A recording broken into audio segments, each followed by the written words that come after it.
तो संकेत नखड़। दोस्तों आज हमारा हिस्ट्री का लेक्चर नंबर 4 है। आज हम जो बात करेंगे वो ऑथेंटिसिटी ऑफ हिस्ट्री, इतिहास का प्रमाण के बारे में बात करेंगे।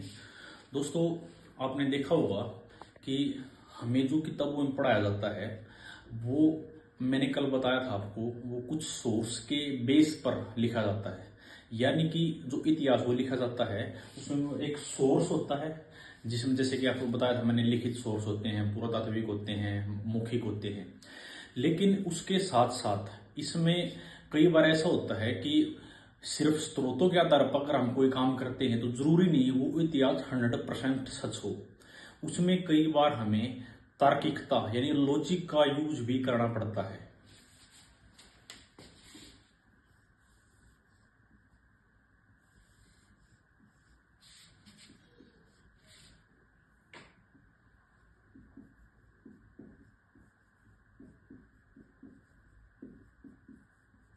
स्रोतों के आधार पर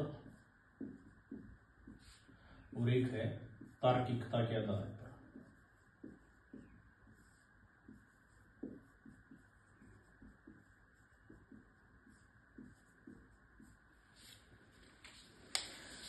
दोस्तों ये दो चीजें बहुत जरूरी हैं किसी भी इतिहास को या जो हम बातें पढ़ते हैं लिखते हैं उसको सच मानने के लिए। क्योंकि जो कई बार ऐसा होता है अगर हम सिर्फ स्रोतों के आधार पर जाएं यानी सोर्स के आधार पर जाएं तो कई बार वो इतिहास पूरी तरह सच नहीं होता है।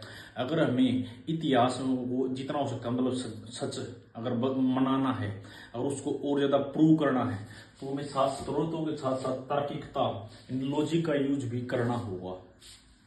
अब सबसे पहले बात यह आती है कि लॉजिक क्या है। अब लॉजिक समझने से पहले हमें ये समझना होगा साइंस क्या होता है।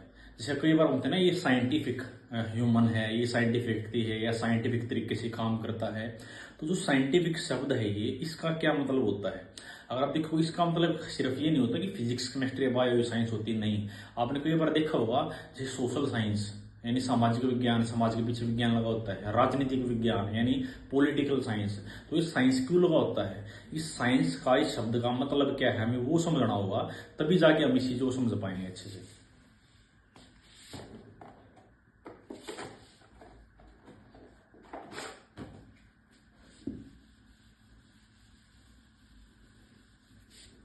सबसे पहले हम समझेंगे कि साइंस शब्द का क्या मतलब होता है।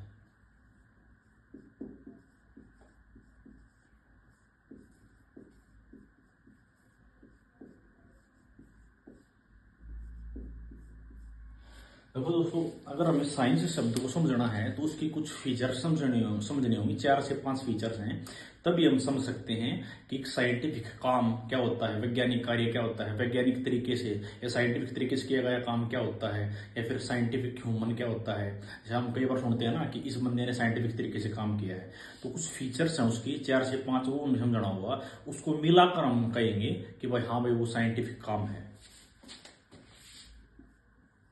उसमें सबसे पहले आता है थ्योरी। दोस्तों सबसे पहले अगर हम कोई भी काम करते हैं जैसे साइंस में करते हैं तो सबसे पहले साइंस की एक विशेषता होती है कि उसमें एक थ्योरी होगी पहले से बनी हुई, और वो जो थ्योरी होती है, सिद्धांत होता है, वो पूरे वर्ल्ड में लागू होता है। जैसे एग्जाम्पल के लिए अब थ्योरी ऑफ ग्रेविटी है, गुरुत्वाकर्षण बल है, वो जो न्यूटन ने दिया वो तो पूरे वर्ल्ड में एप्लीकेबल है ना। अब ग्रेविटी तो सब जगह है तो पूरे वर्ल्ड में एप्लीकेबल हो, यानी सब, इसका मतलब क्या, सब लोग उसे मानते हैं, लगभग सब उसे स्वीकार करते हैं, एक्सेप्ट करते हैं। तो ये हो गया थ्योरी। यानी पहली विशेषता ये है कि अगर हम किसी को साइंटिफिक मानना है सबसे पहले उसकी थ्योरी होनी चाहिए। और अगर थ्योरी का क्या मतलब होता है, थ्योरी का ये मतलब होता है कोई चीज का क्या है, क्यों है, कैसे है, उस हर चीज के बारे में डिटेल तरीके से इसमें थ्योरी में पढ़ा जाता है, तो उसको हम कहते हैं थ्योरी, जो कि यूनिवर्सल एप्लीकेबल हो, यूनिवर्सली एप्लीकेबल। और इसमें दूसरा चीज होता है एम्पिरिकल, यानी कि अनुभव से।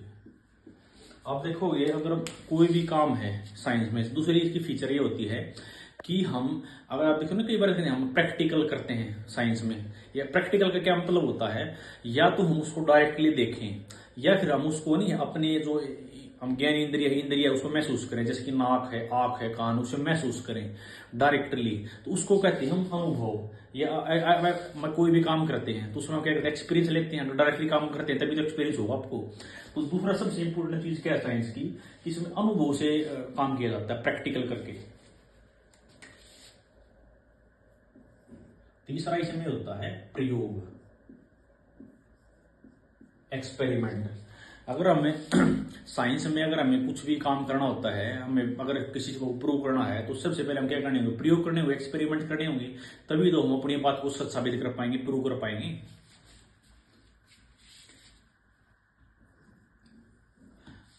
इसमें आगे किया जाता है एनालाइज, यानी कि विश्लेषण।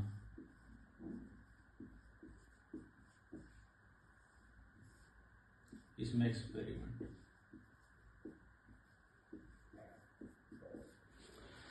सबसे चौथी जो विशेषता होती है वो एनालाइज करना होता है। इस एनालाइज का सिंपल मतलब होता है कि डिटेल तरीके से किसी चीज की स्टडी करना, कि वो चीज मतलब नहीं बिल्कुल छोटे छोटे पार्ट्स में बांट के, क्यों वो चीज क्यों हुई, कैसी हुई, कहाँ से आई, क्यों आई, ऐसे हर एक डिटेल का जब हम जो नहीं हर तरीके से डिटेल स्टडी करते हैं तो उसको हम कहते हैं एनालाइज करना। तो ये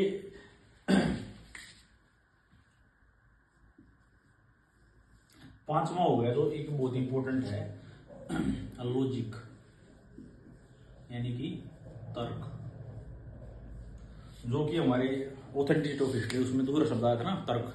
देखो दोस्तों, तर्क के क्या मतलब होता है, तर्क का मतलब होता है ऐसी बातों की सीरीज, एक सीरीज होती है, मतलब एक के बाद एक के बाद एक, जिसको हम बहुत सारी बातें कहते हैं, एक के बाद एक के बाद एक, जो हमें दूसरे दूसरे बंदे को सच साबित करनी है, प्रूव करनी है, उसको हम कहते हैं तर्क। और उसमें अगर तर्क का ये भी कह सकते हो सिंपल मतलब होता है कारण, क्यों, यानी हम बताना होगा कि कोई काम हुआ तो क्यों हुआ, कैसे हुआ, और उसको हमें इतने अच्छे तरीके से बताना होगा कि अगले वाला मान ले कि हाँ भाई तुम सच कह रहे हो।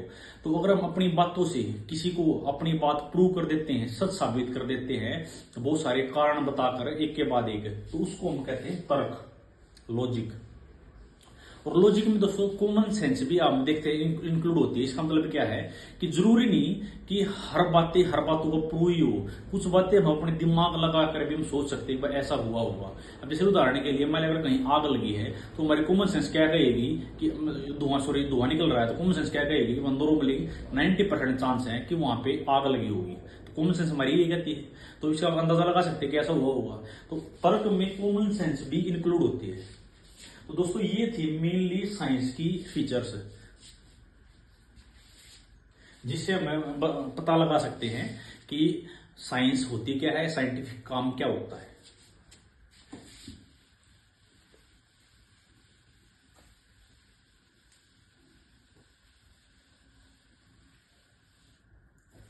तो इसलिए दोस्तों अगर ऑथेंटिसिटी ऑफ हिस्ट्री यानी जो हमें इतिहास पढ़ाया जाता है, जो लिखा जाता है, उसमें दो बातें, एक सोर्स और दूसरी लॉजिक।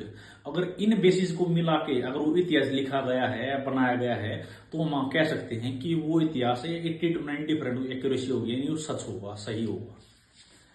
अब इसके बाद दोस्तों जो हमने कल सोर्स पढ़े थे, या जो हमें लॉजिक के आधार पर जो हमने इतिहास लिखा है, उस इतिहास को सीधी बात अगर पढ़ना है तो ऐसे नहीं पढ़ सकते, हम सिस्टमेटिक तरीके से पढ़ना होगा। और एक साइंस की विशेषता होती है कि उसमें सिस्टमेटिक तरीके से यानी स्टेप बाय स्टेप एक के बाद एक उसमें स्टडी की जाती है चीजों की, तो हमें सिस्टमेटिक तरीके से पढ़ना होगा। इसीलिए हमें सबसे पहले ये देखना होगा कि हम हिस्ट्री की शुरुआत कहाँ से करें, हम कहाँ से माने कि हिस्ट्री की शुरुआत कहाँ से हुई, हम कहाँ से पढ़ना शुरू करें, ये भी एक बहुत बड़ा क्वेश्चन है।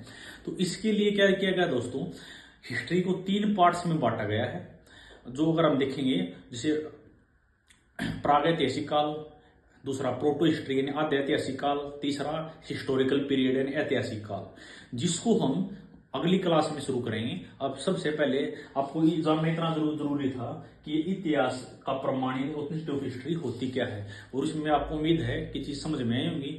तो दोस्तों अगर आपको चीज समझ में आई है तो लाइक करना, शेयर करना, सब्सक्राइब करना। धन्यवाद।